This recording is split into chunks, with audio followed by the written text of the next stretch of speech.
So we got to call for intermittent. The heater's coming on and off. It's coming on and off. And the reason it's doing that is because on this Goodman furnace, 80%er, the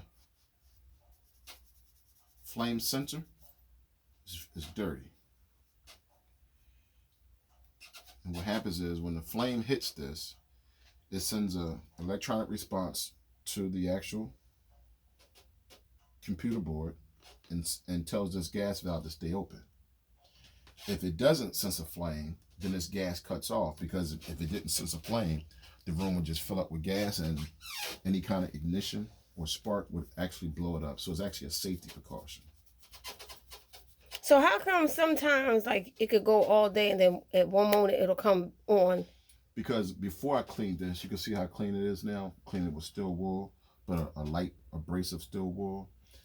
If it's covered with carbon or silica, which comes from heating up, from the fire, it can't get a good reading in terms of when that flame hits it, it's not sending out a strong enough signal.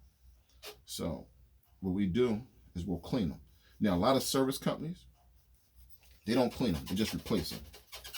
They're not repairmen, But the people I work for, I feel like they family. And I still make a good living when I take an advantage. So like for this particular job, this part is under warranty, but it's around the holiday time. So a lot of the supply houses are closed early. A lot of them have limited supply, and they'll ramp up again, at the beginning of the year. So we can get the same result from just cleaning this. And if it acts up again, it's under warranty, we'll just take it out next time and completely repair it, replace it. So what we do, we clean it up. I like that. And also, if you notice, when I take my hands and I swipe it down here, you see all that dust? And that's because the combustible air is being sucked into this heat exchanger. But we're in a place in the basement where she has a wash machine and she has a dryer. And between a lint and just the dust, it's fouling up this sensor. Is there any way to eliminate that? Put something around it? Or? It's really not. None that I know of. None that I know of. I'll look into it, but none that I know of.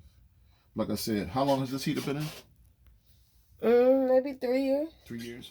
So it's not that bad for 3 years. So we got it nice and cleaned. Now what we're going to do is use my old trusty. And you can see the dust here. You see all that dust? Now imagine that silica and that dust getting on this rod. But you see how it's shining now? Yeah. It was completely dirty before. So we pretty much just stick it in here. We take this set screw. And you notice I never touch that rod with my fingers because you have oils on your hand. And it'll mess with the conductivity of that particular part. So I hand tighten it. Screwdriver in.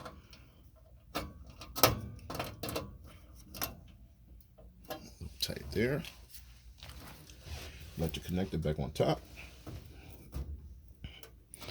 Now, we're going to cut the unit on and see if it works. On goes the switch. Now this unit has a sequence of operation. First thing that happens, the draft and diesel motor comes on. Making sure this chimney is not blocked and no carbon monoxide comes inside.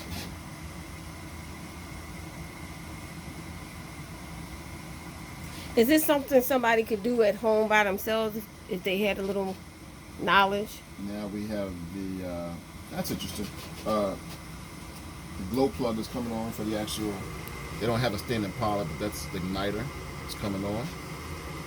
Now the signal's going to go to the gas valve. The gas valve is on. Now if that part is working like we wanted to, this flame will stay on.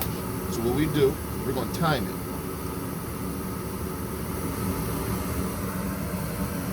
Now, this is what I said. You're dealing with electricity, and you're dealing with gas. So I wouldn't suggest that the average homeowner messes with this. But if you're handy and the electric is off, you don't touch the gas, that part that we repaired, you can do the same thing.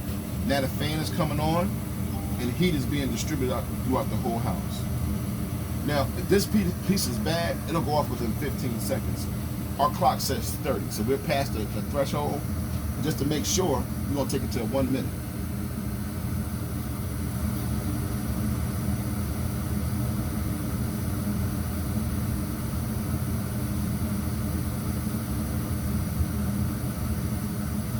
And there's also a way you can actually put an electronic meter on the end of this, and you can test the continuity to make sure it's okay. But you can have continuity, and that piece still won't work properly.